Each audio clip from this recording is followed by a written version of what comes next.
Assalamualaikum warahmatullahi wabarakatuh. Halo teman-teman semua, apa kabar hari ini? Semoga kita semua dalam keadaan sehat walafiat.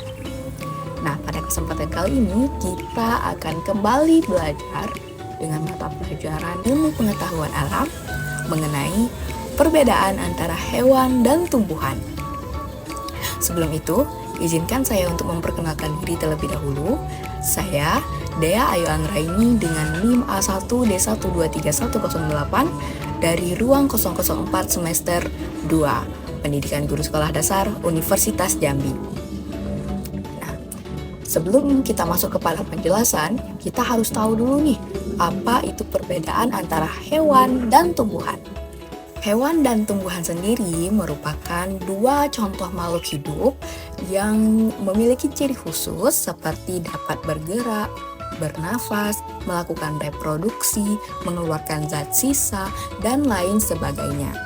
Seperti yang kita ketahui, contoh hewan sendiri adalah seperti kucing, kuda, sapi, kerbau, dan lain sebagainya.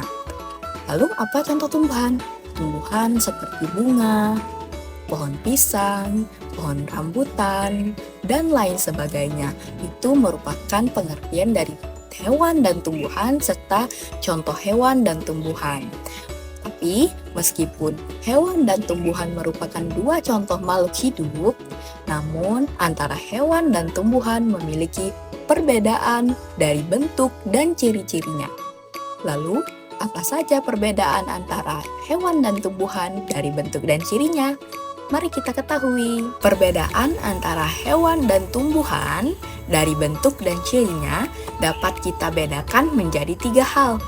Yang pertama, hewan dan tumbuhan berbeda dalam sel yang dimiliki hewan dan tumbuhan. Hewan dan tumbuhan berbeda cara bergerak. Selanjutnya, hewan dan tumbuhan berbeda cara bernapasnya.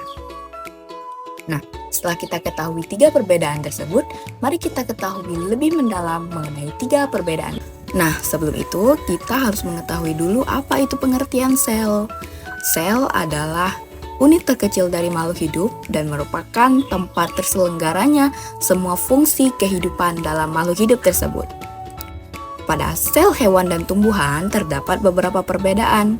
Pada sel hewan contohnya, terdapat membran sel, nukleus, sitoplasma. Pada sel tumbuhan terdapat dinding sel, nukleus, dan lain sebagainya. Perbedaan antara hewan dan tumbuhan selanjutnya terdapat pada cara mereka bernafas. Hewan memiliki cara bernafas yang sangat beragam sesuai dengan jenis hewan tersebut. Ada hewan yang bernapas dengan menggunakan paru-paru layaknya manusia, seperti burung, reptil, dan amfibi, dan lain sebagainya. Ada juga hewan yang bernapas menggunakan insang. Biasanya hewan-hewan ini hidup di air, seperti ikan. Ada juga hewan yang bernapas menggunakan kulit. Contoh hewan yang bernapas menggunakan kulit yaitu cacing. Sedangkan tumbuhan bernapas menggunakan stomata, lantisel, dan akar. Perbedaan terakhir antara hewan dan tumbuhan dapat dilihat dari cara bergerak hewan dan tumbuhan. Hewan merupakan makhluk hidup yang dapat bergerak layaknya manusia. Hewan bergerak dengan berbagai macam cara. Ada yang bergerak menggunakan kaki, ada yang bergerak menggunakan sayap, dan ada yang bergerak menggunakan badan. Contoh hewan yang bergerak menggunakan kaki seperti kucing, kambing, ayam, dan sebagainya. Contoh hewan yang bergerak menggunakan sayap seperti burung, kupu-kupu, dan lain sebagainya. Contoh hewan yang bergerak menggunakan badan seperti ular, cacing, dan lain-lain. Sedangkan tumbuhan dapat bergerak dengan dibantu menggunakan angin. Nah, itu tadi penjelasan mengenai perbedaan antara hewan dan tumbuhan dilihat dari bentuk dan ciri umumnya. Terima kasih telah menyaksikan video sampai akhir. Sampai jumpa di video selanjutnya.